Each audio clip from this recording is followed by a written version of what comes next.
All right. So hello. Yeah, I am excited that we are live on Facebook tonight for our September edition of High5 Unscripted.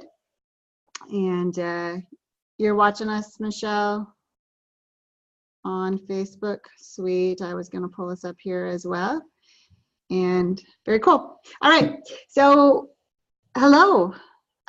So we are on a bit of a high because we just finished a class from this weekend, and love being able to watch that transformation, right?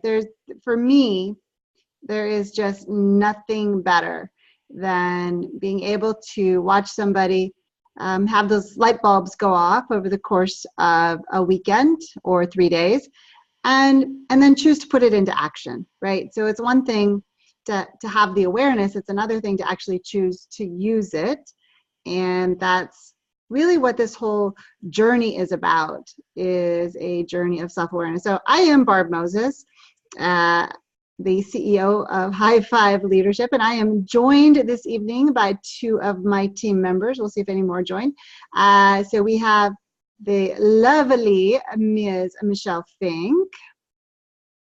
Yeah, and we have Kevin. Just kidding. And we have Kevin. And they actually traveled home today from San Diego to Chicago. So welcome back to Chicago.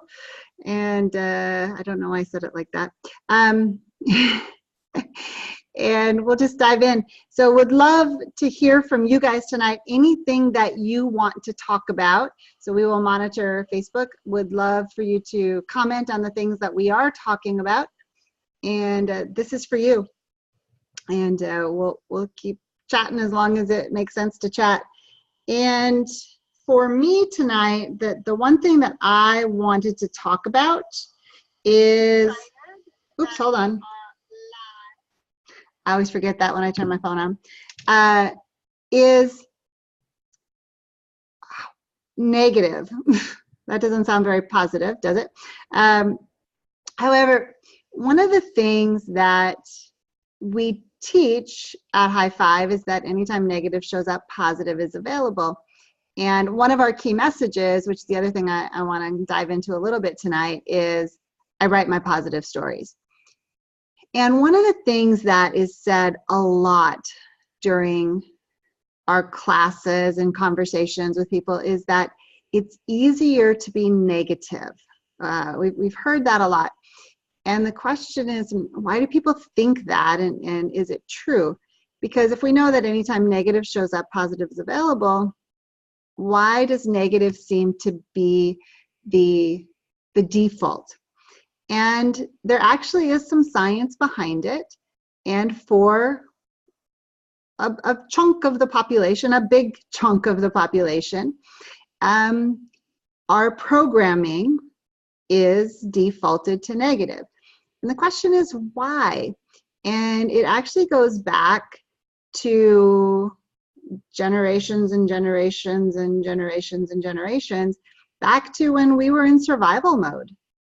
If you were not paying attention and you were in beautiful San Diego and just knew the sun was going to shine, the ice age hit you out of the blue.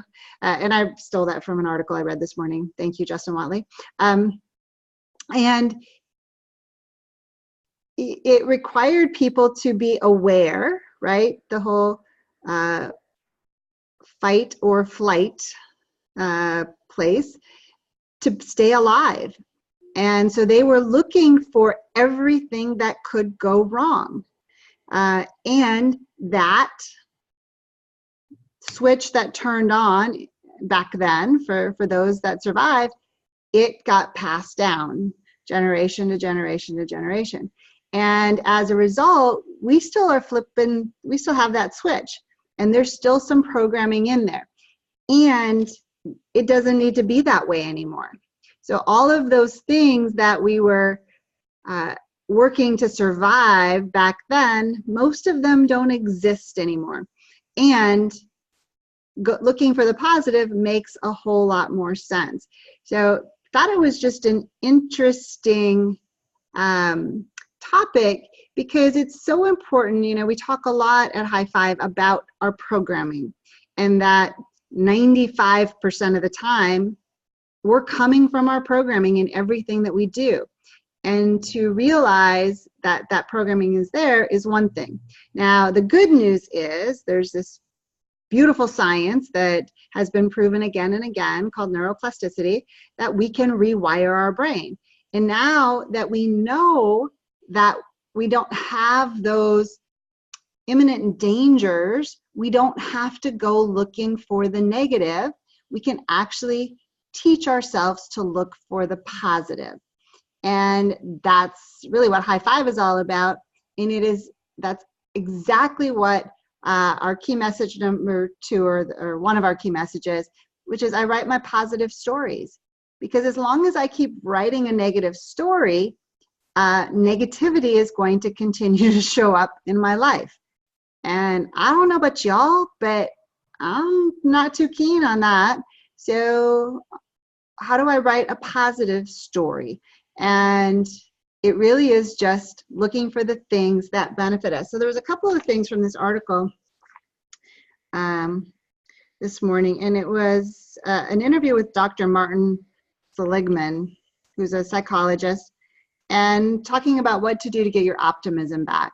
And it really is about optimism. And one of the things that he talks about is it's really about hope, right? So if we think that this is just the world we live in and there's no hope, it's not going to be a really great life. But as long as we have hope, then we're going to start to do things different. And we need to actually teach ourselves to be optimistic. So learned optimism is really just recognizing the negative story and writing a new story, arguing. He says it a little bit different. He says it's arguing against the negative story with the positive. So I think that, and I am saying that, Carol Hart, so you are not going to get eaten by a saber-toothed tiger. You aren't. So it's just an interesting thing. And the last thing I'm going to say about this, and then we'll see what you guys are saying over there, is he talks about the optimism gap.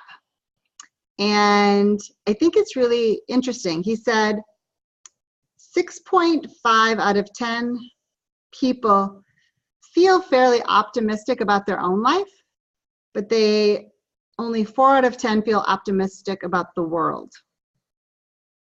Isn't that interesting? So I guess it's good that we feel better, but the question is why? Why do we feel so pessimistic about what's going on in the world?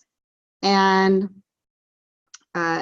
he comes back to saying it's probably the media. We know the world through the media, and what media tells us is all the bad things that are happening, at least at a much more rapid rate than sharing anything that's good. And I liked what he said. We're looking at the cavity, not the good tooth, right? And so it's just goes right back to what you focus on expands. And as long as we stay focused on the negative, negative is going to continue to show up in our life. And I, for one, am committed to be part of the positive, that we change this world. And the only world that I really can change is mine. But when I change mine and I spread that positivity to the people around me, then in essence, I am helping and doing my part to change the world. So that was my thought, opening thought for tonight that was on my mind today. So thoughts from my High5 folks, and we got anybody? So what do you think about, or what would your response be to someone like my oldest daughter, who's 21 and wears cynicism like a crown, right? She actually says that I'm burying my head in the sand because I'm not all caught up in current events and not worried about the state of the world, and that my positive nature is forced and fake because I just don't really know what's happening around me, kind of thing. And I know how I respond to it, but just from your perspective, there are a lot of people out there who believe that, who think that there's something wrong with you if you are positive all the time, or you're naive, or you're an idiot, or you're clueless, or whatever, because there's just nothing, the world's going to hell in a handbasket. There's nothing to be positive about. So how would you respond to that? Great question. And wow, I used to be that person. Isn't that interesting in itself? I was totally pessimistic and totally the person that was looking for everything that was wrong and focused on all of that. And for me, my answer to that is having that outlook on life really, and this is going to sound not flippant, but I would want to have a deeper conversation with somebody, because they probably wouldn't hear me well if I said this, but how is focusing on that benefiting you? And I'll just use my 94-year-old dad, because he cracks me up. It's like, he's 94 and he gets so worked up over politics. And it's like, why do you watch it? What is the benefit for you in watching that? And there's none. It's like, so if it doesn't make you happy, why do that? And so I think it's really, for me, Michelle, it's really about having a conversation to get somebody to understand, what do they want? So if you want to be happy, if you would like to enjoy your life more, then you're going to have to do some things different. And it really is about understanding the stories. Now, does that mean we don't go and do things to help our world? No, not at all. And for me, it's about, what am I doing I feel personally that the more that I do to promote positivity and love in the world, the more that I'm helping offset the things that are going on. Because Right. fighting hate with hate is never going to benefit. Right. And and that's somewhat my response to her, in that, or anybody who says things like that, that I'm aware, I just choose not to live there. Yeah. And oftentimes it doesn't benefit me. And in all honesty, what, in my awareness, what does it do for me or anybody for me to constantly be worried about the fact that I might get shot, or I don't even know, or I can't send my kids out into the world because people are out there waiting to prey on them. That's not going to help any of us. So we're all just living in a state of fear and negative, which is, if nothing else, going to cause us an early death. Yeah, I mean, I agree. And there's a difference between being aware and being paranoid. Right. Right. And for the other piece about this, as we talk about it, Michelle, is, where am I focusing my energy? I love to talk about energy, because I don't only have a certain amount of energy every day, right? Certain amount of time, and what I can accomplish, and what I'm focused on. And where my energy goes is important to me. So watching the news on TV doesn't get any of my energy, because there's very little that's positive about that. And honestly, when I do watch it, if I happen to catch something, it just lowers my vibration, right? Slows everything down. And now I don't have the energy for some of the other things that I want to do, which is why I quit watching TV like 10 years ago. And that works well for me. I'm not saying that everybody should do that. I'm saying that it's something that I would have everybody consider about whether that's adding value into your life. Wonder why. So I see we're having a couple technical issues. Anyway, so for me, it really is about energy and having people start to understand what that is. So I would love to see all of these young, God, that makes me sound old, all of these young folks, but you were talking about your daughter, really think about what do they want to put their energy towards and how do we put it towards something positive.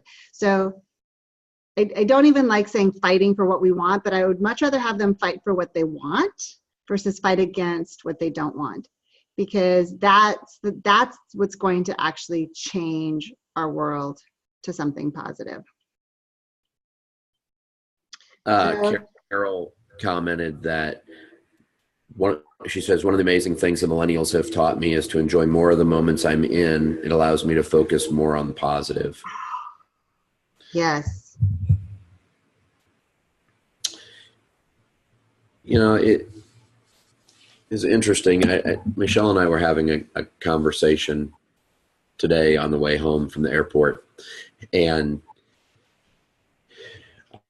up until recently, I have been I won't say I've been a negative person. I've practiced a lot at being much more positive. I'm way more positive than I used to be.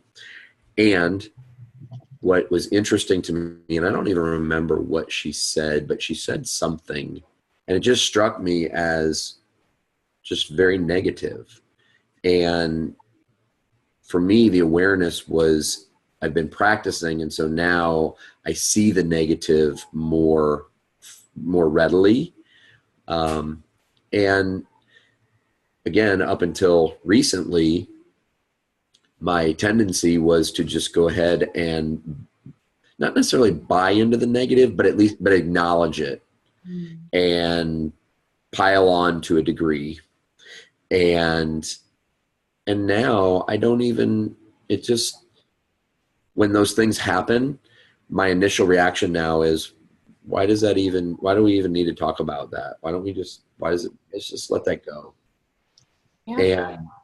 And it's been hard for me. It's required a lot of focused attention and thought to get to that place. And I'm not saying I'm always positive. I'm not. And yet, after practicing it for a while, it's a lot easier to spot and choose differently. And actually, and I know what it was. I had give me a break moment. That's what happened. I was reading a communication and I went, oh, come on, give me a break. And that's what I said. And Kevin was like, what's up? And I was like, and he pointed out to me, he's like, well, that's not very positive. And I was like, and I didn't even say anything derogatory about the communication. That was just what came out of my mouth. Right. And so it was an awareness for me that it still happens.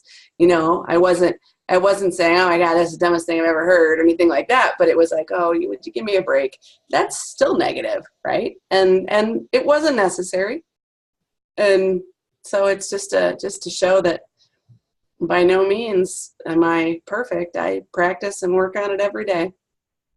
Oh, yeah, me too. I wasn't necessarily calling you out there. No, I know. I know. And I didn't mean to. We can just have this whole conversation be about us. That's not where I was. But enough about you. Let's talk about me. That's not where I was going. I couldn't remember what you were referring to. And then when I remembered it, I thought, well, it's a good point to make relative to my reaction. Yeah. Well, and that programming of ours runs deep, and it's super interesting because I'm much more aware of it, and I believe, Kev, what I certainly hear it when others do it. So I'm super aware of that. I still wonder how often I do it and I don't hear myself because of my programming. And so it's continuing. And there's a lot of times I do, and I'm like, wait, where'd that come from? Like, oh, Well, wait. you know, so recently, Michelle, we turn that down a little bit. That program that I watched, so I recently watched an hour and a half long master class that was very interesting. And one of the points that the person who was doing the class made was, when we externalize something, when we acknowledge something, what we're really doing is, or when we comment on something, what we're really doing is projecting ourselves. And so the example that he used was, he was walking down the street and there was a homeless person. And he said something along the lines of, "There but for the grace of God go I." And his friend that was with him looked at him.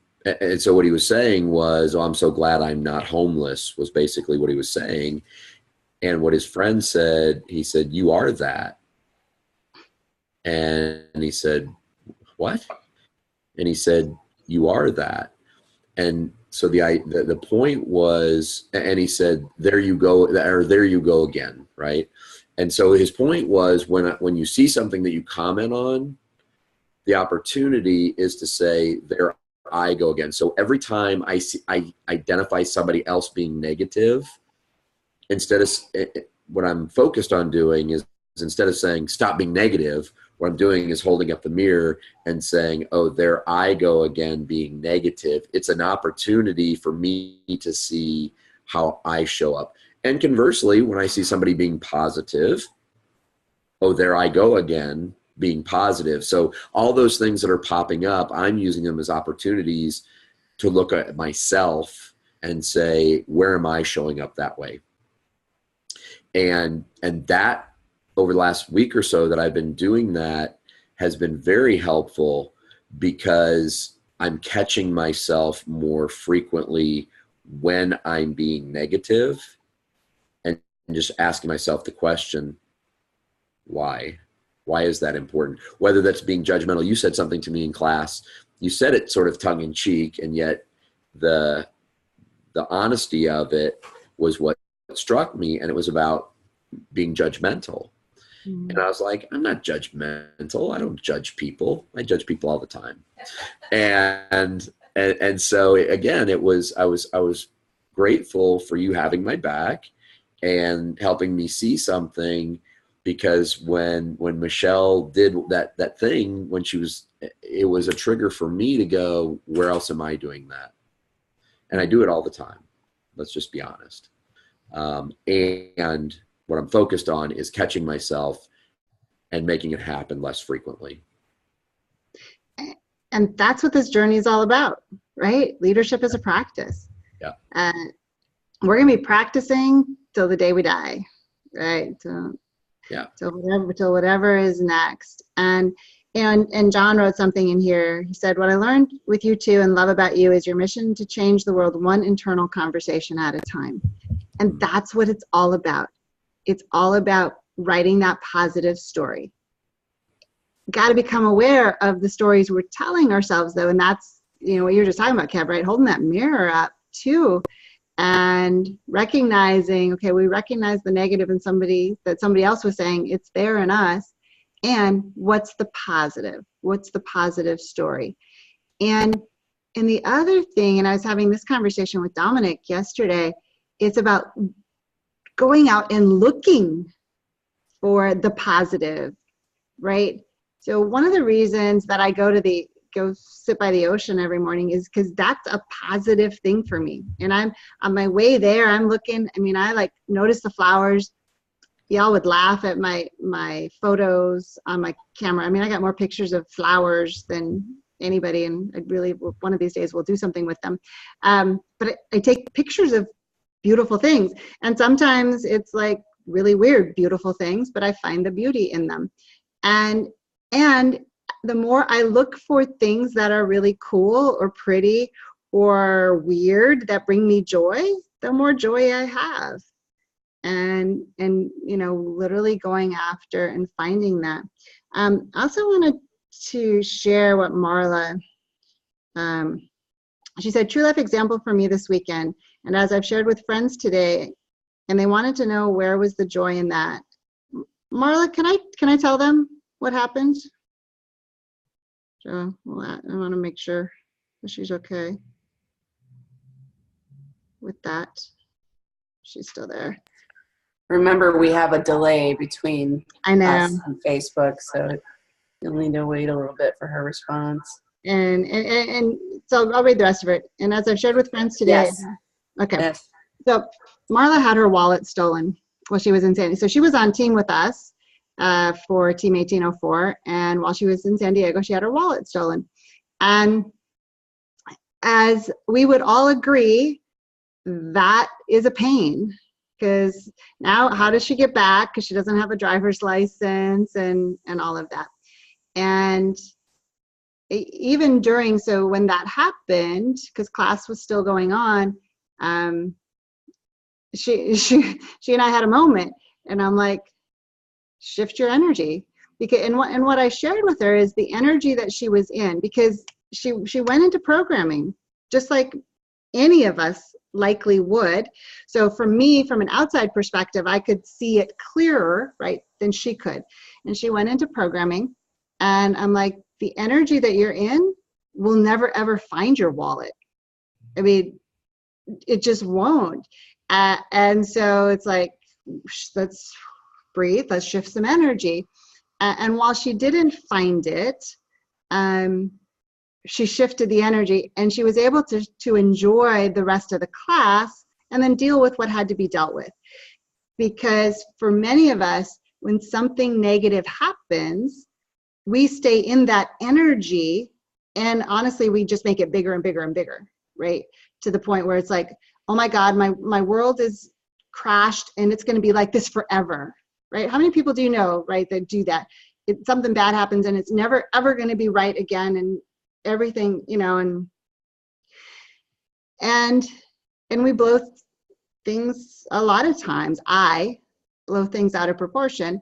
And so stepping back, right? And we teach this in class, stepping back and looking at ourselves from a distance, we can see it differently. And to Marla's credit, I mean, she came right back present. She was with the class, and then she dealt with what she needed to. But here's what she said. As I've shared friends today, and they want to know what was the joy, right? So she is our role model back in Texas for joy. And she said, I was able to point out that the experience could have been so much worse. So there was a lot of, in this case, they didn't take her phone. There's some other things that would have made that even harder. The joy is in the people I was with and the realization that it was more inconvenient than life-altering. And when we can start to make those transitions, the things that would have taken us down for hours or days, literally maybe take us down for a minute or two. Are we going to have an emotion when our wallet gets stolen or something happens? Hell yeah, we are. And that emotion is real. And staying in that emotion isn't necessarily going to help us. At that point, it's just a circumstance. And the only person I'm making miserable is myself. So the quicker I can transition and just deal with it, whatever it is, okay, I just deal with it and be done with it. So thank you for letting me share that, Marla. And high five to you for getting back like that and enjoying the rest of that. So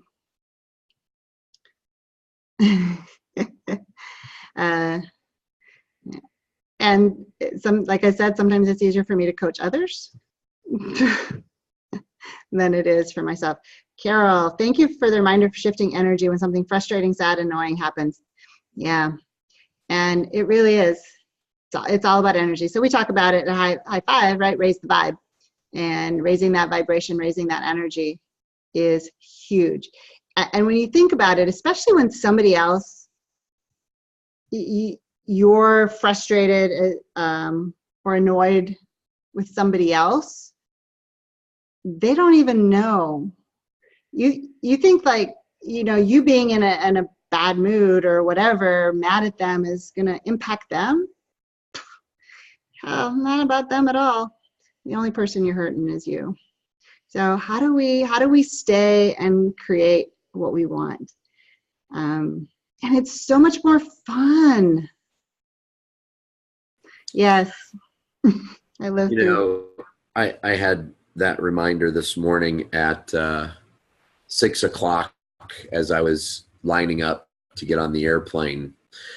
So so I was in group 1, and Michelle her flight was about 30 minutes before mine, and so I walked her to her gate. We flew on different airlines today, and so I walked her to her gate, and then I went and had a cup of coffee and was just kind of hanging out. And a few minutes before it was time for me to board, I headed down to my gate, and I got there, and the line for group 1, there were about 50 people in the group 1 line, right? So your group 1, you're supposed to be, the first 10 people on the plane. Yeah, I was so far back. The line, I couldn't believe how long the line was. And not that long ago, I'd have been the one bitching about, are you freaking kidding me? I mean, do you know who I am? Right? That kind of thing. And so I just walked up there. I was still texting with Michelle. She was on her plane. And so I was texting with her, and it never crossed my mind. I was aware of how long the line was, but it didn't bother me. But oh my gosh, you should have heard the people behind me bitching about how this is ridiculous and don't you know who I am? And so I could hear myself in their conversations, and it's like, you're going to get on the plane. You're still going to beat the other 200 people on the plane. There's going to be a spot for your luggage. Settle down. But that has not been my truth always. And it has absolutely required focus and practice. And what you said earlier, Barb, about it's not worth my energy. The amount of energy that it takes to bitch and complain and get frustrated and angry and all that. No, I would rather have spent, and I did rather have spent the time focusing on chatting with Michelle. And so just those awarenesses are invaluable to me. Because typically, and to that point, typically the things that we find ourselves getting so frustrated or irritated about, they aren't big things. And none of them are really, I mean, in a half an hour going to be important. And that just in that moment, it seems to be something that we grab a hold of, and for whatever reason, and those little things, if we keep letting those little things get to us, those little things become big things. And those big things are those are the life altering things because of what we do to our outlook and our world. Yep. And to your point, Michelle, we impact those around us, right? So if we make little things big things, we're teaching the people around us to make little things big things as well. So, we are a role model, whether we want to be or not, we are. And how we show up in the world impacts, right? What are we leaving? And so when we can be that person, so just like what I did for Marla this weekend. So I helped her reframe what was going on and just bring some clarity to it. And now what I know about her, she will do the same thing. Yeah. For others. One of the best books I ever read, and it is Don't Sweat the Small Stuff, and it's all small stuff. right? Yeah. Yeah, I used to be the person that worried literally about everything, and I've gotten better, and I still have my moments, and they're just not that important. Michelle's absolutely right. Yeah. You And hear that? You were right. and it's recorded, Michelle. We got And it. it's on recording, yes. I was just about to say that, and it's recorded for posterity. Yeah. Well, that we can do a whole high five live on not having to be right. Another day about that. So, and I totally lost my train of thought, so it doesn't matter. It's so, I mean, the bottom line, it really is, and the reason that everything that we talk about at High5 goes back to stories, and we talk stories continually throughout every single class that we do. We talk about it amongst ourselves as well, is because honestly, that's what it's all about. And the more that we learn to write the positive story that's going to benefit us and others, the better our lives become. And it really, while it's simple, takes a lot of practice. And there is no magic pill. There is no magic, Beans. beans. There's cool beans. There are cool beans. There's no magic beans. There are never cool beans. That's always. And every time that I make the choice to find the joy and to let shit go that's not important and all of that, my life just gets better. So Laura, our friend Laura from high school, says what's hard is when you're trying hard to be more positive and choose joy and not worry about the small stuff, and your significant other is not. So my offering to you there, Laura, is one of the things that we say in class is the biggest energy in the room prevails. And what that means is you keep being positive and keep choosing joy. And if you bring the most energy to that, then eventually your energy, the positive, joyful energy, is what will supplant the negative, and your spouse will start to come around. It may not be constant, but it will. He'll either do one of two things. He'll either leave, and I don't mean the relationship, I just mean the room, or he'll come around and he'll recognize the value of it. And conversely, if you let his negativity override your positivity, then you'll just buy into it. So just keep being positive, keep choosing the joy, and just watch for those shifts, because the biggest energy always does prevail. Well, and the other thing I would offer there is, the other thing we talk about is that the only thing that you can control is you.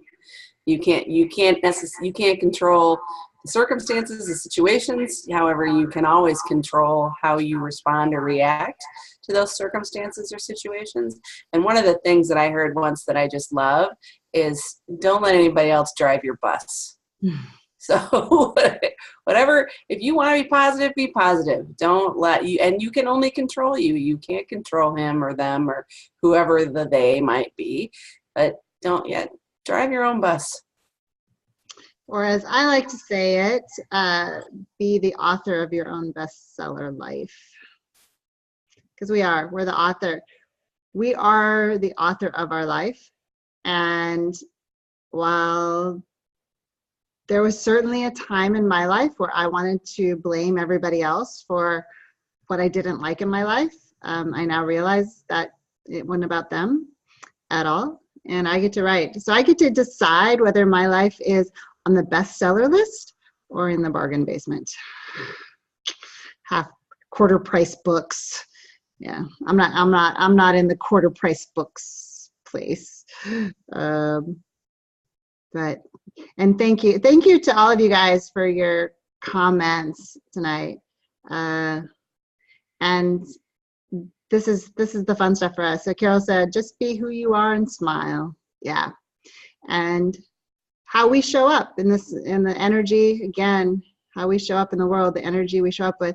I was thinking when Kev was talking about the line at the airport, and airports are like such a good place to study people. I do the same thing, and I laugh a lot.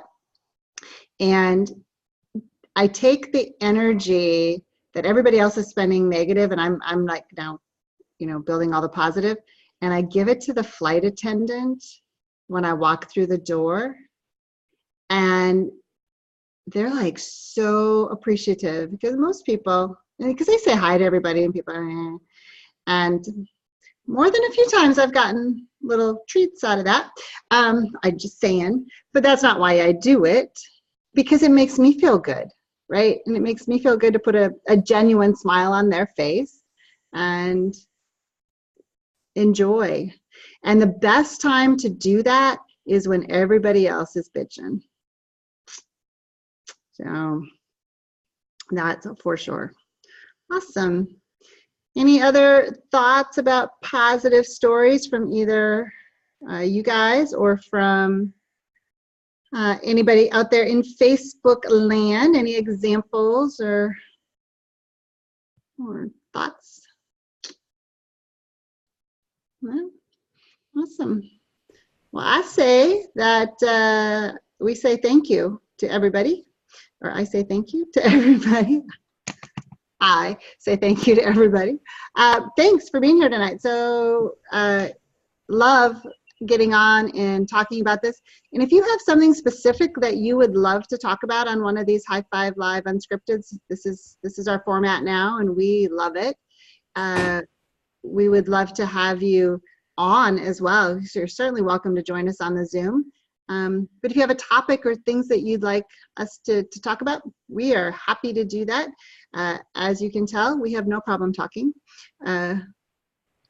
for a long, long time. Hey, Dawn Marie. Oh my gosh, Dawn, I haven't, you talk about somebody who practices positive too. Love your post, girlfriend. Yep. Thanks, Carol, for being here. Marla says the biggest positive ever being on team. So if you've been to a class and you haven't, and it's been a while, and you want to get recharged and get back to your next level and get back in the conversation, reach out to us and let us know that you want to be on team for one of our upcoming classes. We always need help, and it is a great way to sustain the learning and to get back into the conversation and the energy of what it was. We have some fun, don't we, Marla?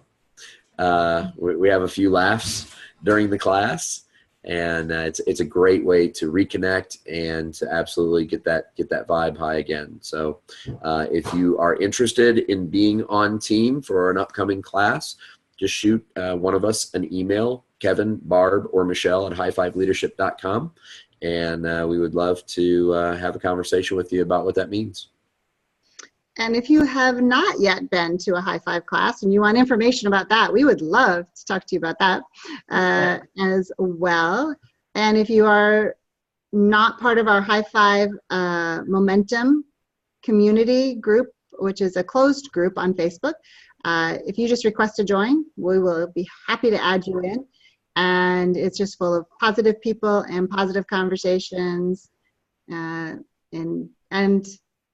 if anybody needs some coaching, I mean, we're there as well. So this is what we live for.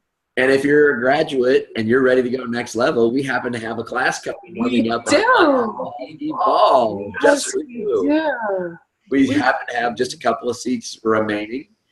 So if it's been a while and you're ready to go next level, reach out to me, Barb, Michelle, Dominic, Chad, any of us, and we would love to have that conversation with you as well. The class is October 20th and 21st in San Diego, and it is awesome. I will just tell you, if you thought your first class was awesome, which it was, this is more awesome. It's way more awesomer than the first one. Way more awesomer. It definitely picks up where the first one left off, which is super cool. And it is the class, so now I got to give my little 2 cents for it. It is the class that everything that I've personally been working on for the last 3 years has gone into it. And I got some new stuff for this team. So yeah, y'all be my guinea pigs for a couple of things, but we got some new stuff that we're going to add into it as well. So we're always getting started. We are just getting started, and so much more to come. And anyway, thank you for joining us tonight. We love you all, and we will be back on the 4th Tuesday of October. I don't have any idea what day that is, but just watch and stay as connected to us, because I don't know about these two, but I'm a junkie for this, and just being in class this weekend or being at graduation or watching a Facebook graduation brings us right back to that moment. And that's the stuff, that's the positivity that we want to focus on and spread. So you just made me think of something, Barb, that I want to end with for me. Okay. Looking out at graduation, so the people that were in that room, sitting in the chairs at graduation, and Dominic Oaxaca, whose son and nephew were in the class, he and one of his best friends was in the class. And the people, and so what he said at graduation was, when you create, he said, go out and create your tribe. And I looked around that room and thought about the kind of people that were there and what we could create in the class and the love and family that was in that room. And that was special. And he said, today we have whatever, we had 25, 30 people. And he said, one day we'll fill an auditorium. And I believe one day we'll fill a stadium. Yeah. And it just, that's the kind of positivity that's possible. So It's a movement. The High5 movement. It is a movement. Yep. Power of positive. Awesome. Beautiful. Kev. All right. Michelle, you got anything? I got nothing. All right. Love you. Choose joy. Choose joy. In everything, choose joy. It's possible. And we will talk to you many, many times before our next High5 Live. But until then, see you later. Please. Bye.